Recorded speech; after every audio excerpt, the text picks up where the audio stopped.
a former general manager of the New Nigerian newspapers. He was also one-time managing director, chief executive officer, Sports Weekly, publisher, editor-in-chief, National Network Newspapers, Director General, Nigerian Tourism Development Corporation, NTDC, and so many other positions he's held. Today he comes as the Director General, National Council for Arts and Culture. Let's welcome Otumba Olusegun Oronsewe. Thanks for being here with us. Thank you very much, Cyril. Nice to be here. We started off saying a people's way of life, their customs, their tradition, their art, all these from their culture. And today, Nigeria is described as a country with a very rich cultural background. But again, Nigeria is in a hurry to develop. And so, it's looking for all kinds of ways to stop this dependence on oil. And it's been said that arts and culture, that's another way you can diversify. Let's begin to talk about that. Is it possible to use arts and culture the way we are to build our economy? Thank you very much, Cyril. It is extremely very possible. Other part of the country, about 18 countries in Africa today, depend solely on their art, craft, culture, and tourism as a major revenue generation for them. But I must say this to you today, that one of the disconnection is that we didn't appreciate what our culture means to us as a people. Culture is about our heritage, our language, our dance, our music, everything that portrays us as a people, identify our culture. But recently, we had to wake up from the slumber and realize that, look, what are we promoting? If you want to sell tourism to the whole world, you must have a base. What's our base? We have a cultural content in Nigeria, which is the strongest of among others that we can use. So your question is it possible? Extremely, it is very possible. The average international person, foreigner, want to see the raw culture of the people. But most times, we import other people's culture and we expect them to respect and want to see it. No! They've seen enough of their own out there. They want to see the real one here, which is what my agency is changing now.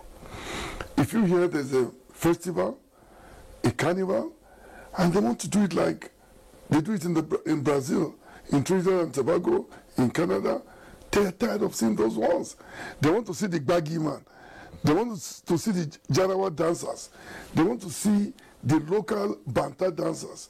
This is the major disconnection, which as of today, my agency is addressing. So it is possible to use culture to change the narratives of our country. All right, so let's begin to look at the various ways by which we can begin to impact on the economic life of the nation through arts and culture. First, let's start from the base of being a country that is unique. It's said that hardly any development can take place in an environment of rancor, where there's no peace.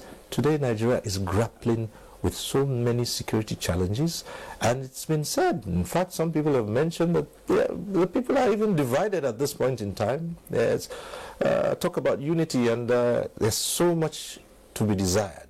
How can a people rely on their cultural base to forge unity so as to engender peace, without which you cannot carry out any development? Well, I can tell you this today, that you must respect everyone's culture. Then there will be peace. If you go to meet an Igbo man, for instance, for you to interact with him, he expects you to bring a kola nut out for people to interact. If you go to see a typical northerner who says his prayers on his mat, he wants you to remove his shoes, your shoes, before coming on his mat for his prayers. If you go to meet a typical Southwesterner, Yoruba person, he wants you to spread on the ground to greet him. All these are cultural content, which we must not run away from. The reason why there are all these rancors, disagreement, hate speeches, is because we have distanced ourselves from our culture. And culture is key. You cannot be talking of a people without respecting what level of culture brings them together. We are lucky. We have every opportunity in life to interact, to live with each other without any form of disaster. And we must take advantage of that. So the culture of everyone is its property. It's so interesting that if you go to the airport today and you want to board an aircraft, they will never tell you to remove your culture. But you remove your shoe, your wristwatch, your bag, everything, but your culture is still with you. Well, those are security challenges that are Exactly. So we must start to imbibe what unites us, not what will separate us. And people have asked the question that perhaps in the past, Nigerians were more united. People moved from one part of the country to another, and they resided, they worked, they grew, they raised families, they understood the environment. But not much of that is said to be happening today. At what point did we begin to lose that bit about being together, learning each other's culture, traditions, integrating? At what point, what happened? Let us refer back to 1970. Immediately after the Civil War, our then leaders came together and said, look, what can we use to unite us? Don't also forget that after the Civil War, every part of Nigeria met and said there's no victor, there's no vanquished. Now, we have to understand what is the meaning of that. Then they said, let us start uniting our people through arts and craft. And that's what brought about NAFES, National Festival for Arts and Culture. That's the history. It started in 1970 after the Civil War. After the Civil War, we came and the unity was a strong bound. But if you recollect, the then President Shehu Shagari, a foreigner once asked him, with the numbers of the Nigerian population, what unites us? How do we live together? And Shehu Shagari tell him, our population is our unity, is our strength in diversity. Now, all those are things that happened before now. Recently, we came across some self-centered individuals who believe that they must use religion, tribe, etc., to separate the people. And that's why my agency have come out to say no to this. Maybe for the first time, if you take note. Only yesterday we had a program. We call it Building a Bridge of Culture to Unite Nigerian towards 2019 election. Look, see, we must get it very clear. INEC alone cannot do it. We need everybody to be part of it. Now, most of the key people involved in this, most of them, their children are in the best schools abroad. Most of them just use other people's children, which my agency is enlightening them, coming with skill acquisition, ways to wealth. If you empower the people, reduce the level of illiteracy, all this will be a thing of the past. Okay, so they've said empower the people, take away poverty, and perhaps the squabbles will be brought down to the barest minimum. But therein lies the challenge. How do you put more money into people's pockets? How do you take away poverty, unemployment, and how do you address the lack of skills? Does culture and art have a place to help address these issues? Absolutely. In fact, I must tell you, Cyril, that culture is the secret remaining for Nigerians to key into and change all our challenges. You know that this sector is about creative industry. When you talk about creative industry, you're talking of the development in every individual. This is the only sector that nobody is useless. Even if somebody make F9 in school plus, that's the failure of the highest order. It's still useful in this sector. You don't need a BSc, you don't need a PhD, you don't need a master's for you today to produce a bag or to do a good artwork. So let's take advantage of the craftsmanship in us and encourage everyone and tell them not all of us can have a white collar job and wear suits and wear tie. There are a lot of people that are gifted naturally and that is where the issue of creativity comes in. So if we can produce 10,000 bags, which is what the Chinese did, I must open up for you today. What did the Chinese do? They brought some of the people on the street, etc., and moved them to a village. The village is after Gwangju, and they were producing items. These are the things today have made a difference for them. We have a lot of materials roaming around the street. On a lighter mood, let me tell you this. You go for Olympics. There are boys who sell newspaper on the street of Lagos and Abuja, etc. If you call them, the speed at which they get to the next car, I mean, all you need to do is to brush them up and refine them. They could give us results. I mean, honestly. So we must think outside the box.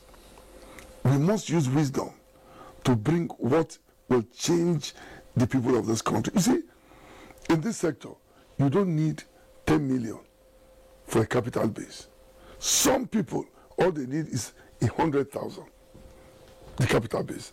So this industry is the one we need to take advantage of. You can imagine if you sell 3 barrels of oil today, only 2 or 3 families in Metama, Ikoyi, Victoria Island that will benefit. But if you put 2 million in this industry today, so many families are being touched. So the time is now. We must connect and empower the ordinary people on the street. And a lot of challenges we have in this country will be a thing of the past. All through Nigeria, there's no paucity of art and craft. The problem has always been harnessing them to turn them into viable structures that can economically empower people. What have we been doing wrong? What needs to be done to go to the next level, as they say now? Cyril, I must thank you for this question. This is one question that touches the inner part of me. We have an art and craft village opposite Sheraton. It's been there for over 30 years. Nobody has been able to do anything. There have been challenges. This person will say he's the owner, that person will say he's the owner. For the first time in the history of Nigeria, under my leadership, we have taken over that property now. You cannot. Now, the shops were given out for 46,000. People take 46,000 and rent it out for 2 million. How do you empower the ordinary man? It's not possible. So I've taken it over now. We are now reconstructing, bringing it back to what it should be. If you go to ordinary Ghana here, you go to Gambia and Co, they all have cultural centers. How do you have a cultural center that you cannot give room to the ordinary person to have production? That's why we have that place. Now they turn the place, they are selling drug. The documents are there. All the stolen cars in Abuja have been parked there. And I said, no. One thing I want to tell you here today, based on this question, posterity will not forgive all of us if we allow this to continue. In the next few months, I'll be advertising. If you are a genuine practitioner in the industry and you need a space, apply. We'll give it to you. That is the secret that is hiding. Government had that plot of land to help the ordinary Nigerian. Now, the bourgeois have taken it over. Somebody will rent 10 shops and rent it out for 5 years, cool to bank 5 million, and return peanuts to government. I say all that must stop. Very soon, this great country will celebrate this vision because I'm going to put in place one of the best ever cultural center in the history of Africa, which is we're doing now. We're in the phase 1, we now have to go to the phase 2. So coming technically to your question, this is the only way you can empower the ordinary Nigeria. It will produce, it has an opportunity to showcase and to sell. Now, if you say about that, you have the center, it's Abuja. Abuja is a city, it's a center for the elites. Are you going to encourage a replication of such centers at the local level? How do you go about it? Who is buying into this? Are you taking along states, local councils in this vision so that the effects can trickle down? Absolutely. Cyril, for instance, the only state that have a truly cultural center in Nigeria is Rivers State. Truly cultural center. What have I done now? We've gotten a model of 4 types of cultural centers. We are selling the idea to all the states of the Federation. Again, if you recollect, how did we come about stadiums? It's because we started having sports festival in different states, which is what we are doing now. NAFES, the festival that unites the nation, goes from one state to the other, one state to the other. We were Rivers last. All right, but even that suffered some setback for some years, and it couldn't really, hold to showcase. I mean, to achieve the aims and objectives. I see. Is there a revival now as to sustain this festival, and again, looking beyond it. Some would say, well, at a point in time, it all just became a jamboree of dance and all that, and there was nothing behind it. Now you just talked about the last one you heard. Tell us about the theme behind it, what that achieved, and how that can be sustained and replicated. Thank you, Cyril. When I was appointed, I saw the concept of NAFES. I have changed the content. The problem was the content. Every state governor wants you to bring a viable project to his state. What is in it for my people? And I must tell you today, I must commend 2 governors that I started with. Governor El-Rufai of Kaduna State. I met with him. He said, Otuma, if you have to do this, I'm in support. He gave us all the support. We had NAFES in Kaduna in 2017. In 2018, Rivers State, the governor personally set up his own committee. The governor personally visited all the venues. That I must commend him for that. But what happened before now? There was no content, Cyril. Now I have put in some content. There's waste to wealth, there's skill acquisition, there's free medical. And I'm happy to say it on a national television. A gentleman in Abuja had been living with an eye problem. The problem was not something too serious, but he was even scared of going to pay a doctor. We have it on our record. Now, because it was free, he went there. Entire problem he had is under 25,000. So he did the test under us. We paid for the bills. Today, this man have his 2 eyes back. So we must leave the issue of seminars, workshops, conferences. Nigerians are tired of that. What can put food on their table? That is the disconnection. So NAFES have a content now that is well known of. Today we have sponsors saying, what can we do with you? That is what we call the brand and the brand identity. So NAFES is a brand that has an identity now. Before now, there was that disconnection. So what we're now taking is every state that will host NAFES will go on inspection to make sure you have the facilities to host NAFES. If you want to host the World Cup, FIFA will come and inspect your stadium and other venues and facilities. So I've introduced the same concept, which by the grace of God, 2019 we are going to Edo State.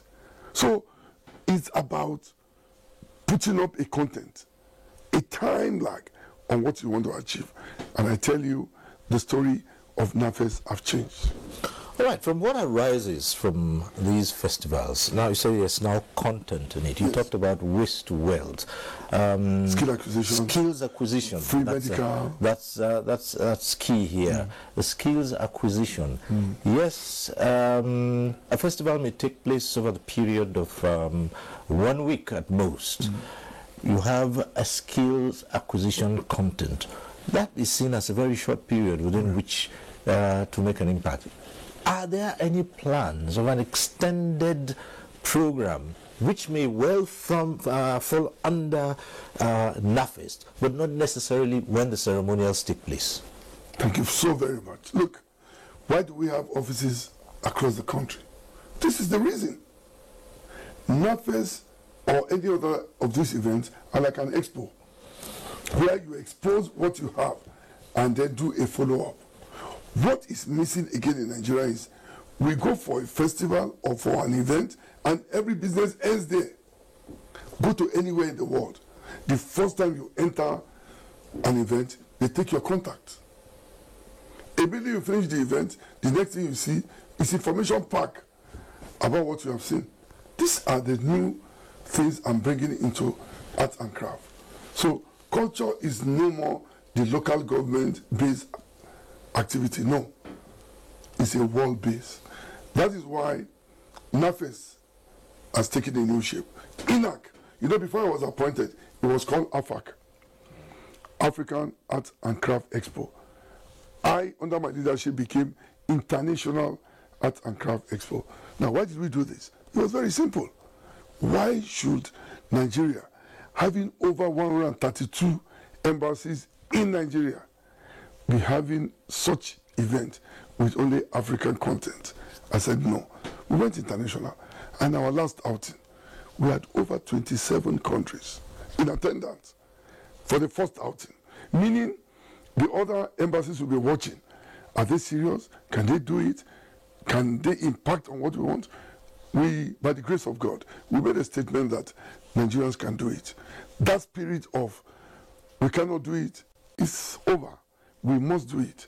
We must get our people to do it, because if we don't, the whole world is moving towards the fourth length of internet. We are still struggling with the second base. We cannot be left behind. In my own sector today, I'm on the fourth as well, because we must key into the whole world. Nobody is waiting for anybody. It's either you join and move forward, or you'll be left behind. And I cannot allow that in this sector. You've always been quoted as saying that you can always apply culture and art to every sphere of human endeavor, Yes. be it in the sciences, be it in the sports, and quite recently there was an opportunity to do that in the world of sport. I'm talking about the last World Cup, where you were quoted as saying that it's not just about football, it goes beyond that. Let's talk about that for a bit. How can you use culture, art and culture, for instance, to promote football, to enhance the influence, the impact of sport on the economy of the nation? Well, again, I must say this today, that when I was about to go to Russia with my entire troop, people were asking questions. What do you want to achieve? We achieved the best for Nigeria. Nigeria was the only country at the World Cup that brought a cultural content. You need to see the Red Square in Moscow, when the Benin dancers came out with those their lovely beats and everything. I mean, the whole place was electrifying. What am I trying to say? Football is only played on the football field for 90 minutes. What happened after 90 minutes? Every part of the world take advantage. The Brazilians came with their carnival crew. Most of the Europeans came with their, what they call this again, these racing cars.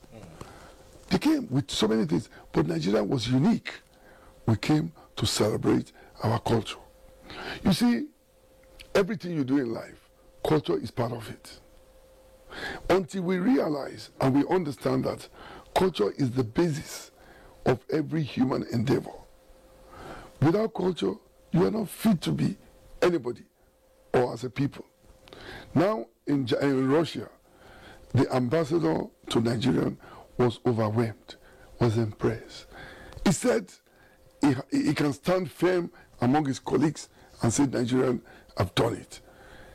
Now, FIFA themselves, some of the officials visited us, and we told them, no, we are not here for football.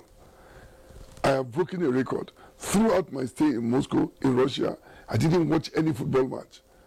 We used the platform to sell the positive aspect of Nigeria to the whole world. So, if you want to talk about 90 minutes, football is over. But what happened for the remaining time? Other parts of the world take advantage. So 90 minutes football, it's a window for you to come and showcase other aspects of your strength as a people, which Nigerians took absolute advantage. You do have a lot in different parts of the country. Just talking about the art forms that have been identified. And a lot of these also are in the rural areas. How can those be harnessed to showcase what Nigeria has, and then how can that in turn be used to attract economic benefits? Because in the long term, at the end of the day, it's all about what will be derived from all these rich artifacts, art, crafts, forms, and a culture that people talk about. How will it impact on the economy? Well, you see, recently I was pleasantly surprised when the publisher of Leadership newspaper, Sam Inda, called me and said he wants to look at the possibility of us working together. Exactly the question you've asked. You see, in other parts of the world, the producers of these items are in the rural area.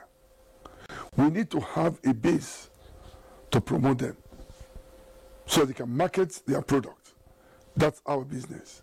So, Inda has about 22% of some of the cultural content locally. He has a network. He has come to speak with me. So to answer your question, we need to have a befitting office, our cultural center near Sheraton, to open up a space there so that whatever you are looking for, you can always get it there. But let me give you another small surprise here today.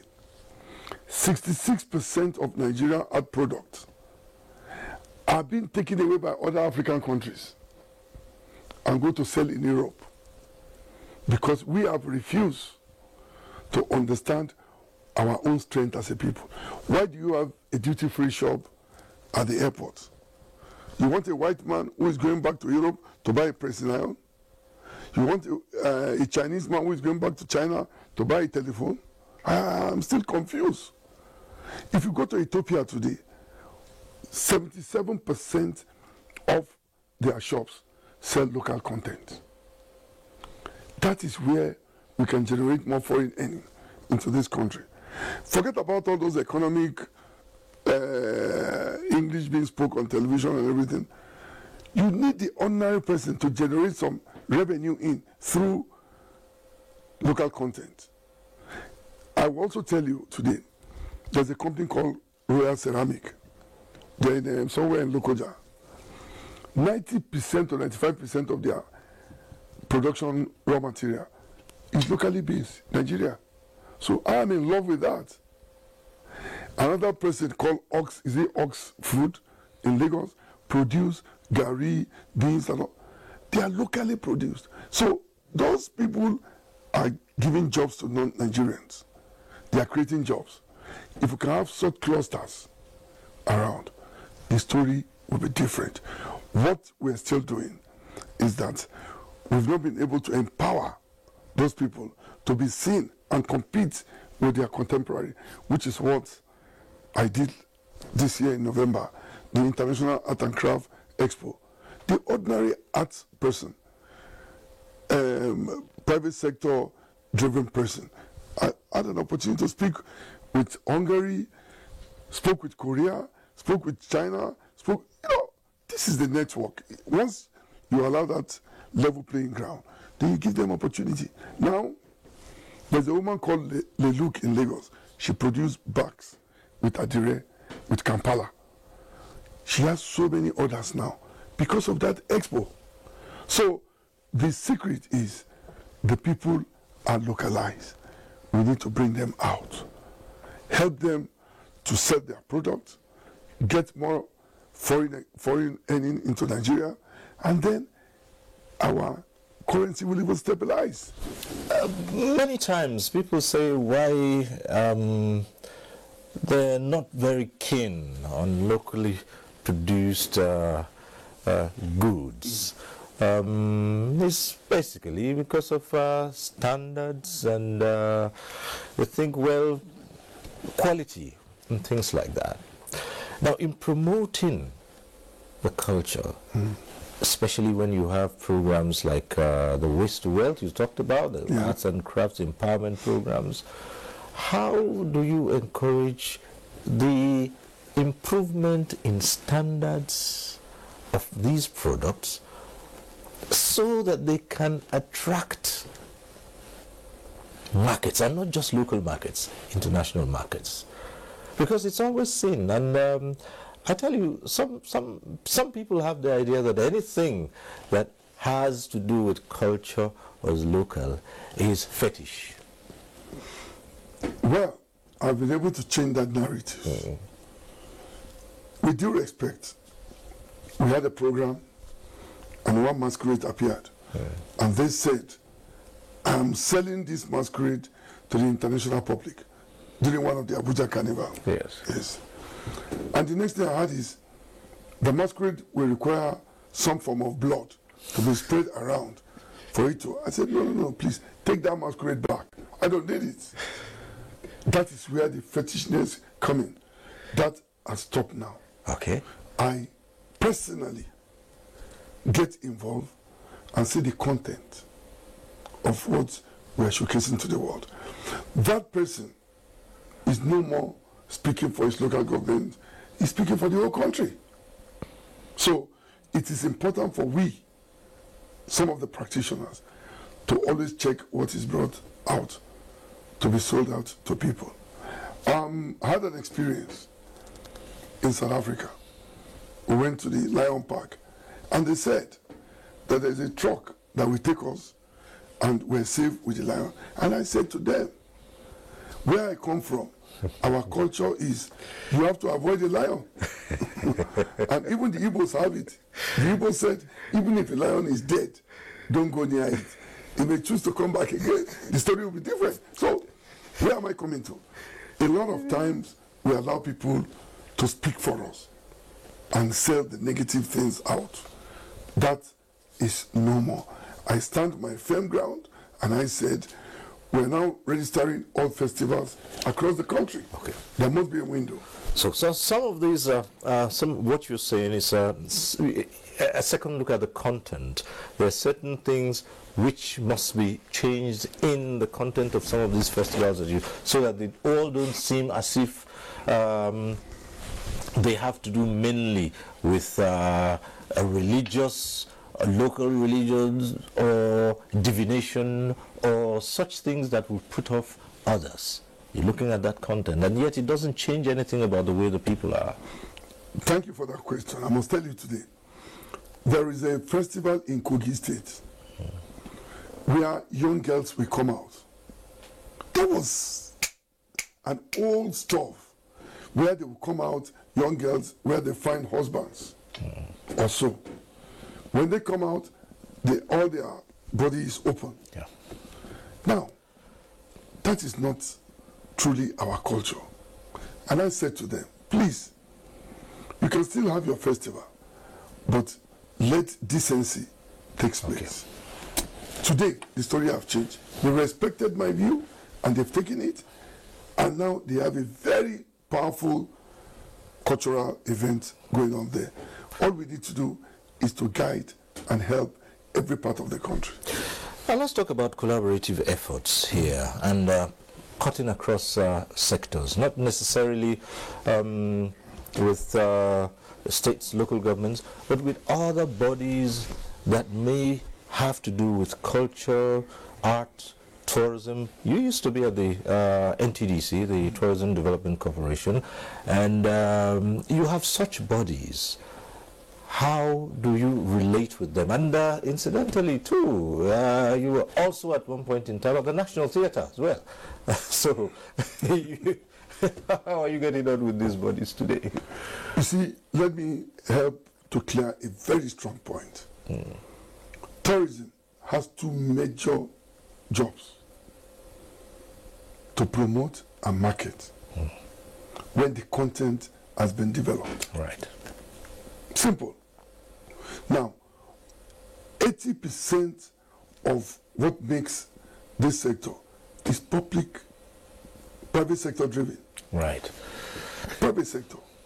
Now, the idea is for government to create enabling environment so the private sector can engage more people and reduce the issue of unemployment. But for a very long time, we got it wrong. Most times, the government agencies is competing with the private sector, which is the disconnection. But if you ask them now, I've been able to change that narratives. That's why I went to the Bank of Industry to secure a 300 million naira support to the sector. The Bank of Industry is not a Father Christmas. There must be a proper documentation. There must be a process for you to qualify to get this fund, which I'm totally in support. What will this fund, where will this fund go to? What will it help to do?